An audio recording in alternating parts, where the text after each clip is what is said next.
বৈশাখ মাস, চারিদিকে কবিগুরু রবীন্দ্রনাথের ঝড়। চলো তোমাদেরকে আজকে সেই হিসাবেই আমি একটা ঠাকুর বাড়ির স্পেশাল রান্না করে দেখাই। এটা হলো ঠাকুরবাড়ির স্পেশাল রান্না, চিকেন পিসপাস।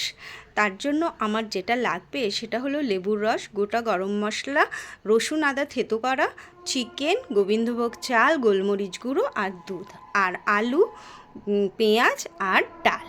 আমি মুসুরির ডাল দিয়েছি, তোমরা মুগ ডাল দিয়েও করতে পারো। আমি চিকেনটাকে প্রথমে লেবুর রস আর গোলমরিচ দিয়ে ম্যারিনেট করে রেখে দেবো। এটা সাধারণত ঠাকুরবাড়িতে কারোর সর্দি জ্বর হলে তাহলে তাকে দেয়া হতো মুখের স্বাদ ফেরানোর জন্য।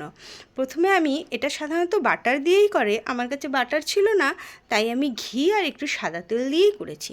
প্রথমে তেজপাতা আর গোটা গরম মশলা ফোড়ন দিয়ে আলুগুলো দিয়ে দিয়েছি। আলুগুলো ভাজা হয়ে গেলে একটু বড় বড় ডুমো ডুমো করে কেটে রাখা পেঁয়াজগুলো দিয়েছি আর একটু নুন দিয়েছি।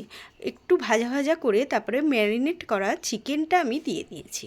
তারপরে একটু ভাজা ভাজা যখন হয়ে যাবে, ওই যে ধুয়ে রাখা আমার গোবিন্দভোগ চালটা, ওটা দিয়ে একটু ভালো করে ভেজে নিয়েছি।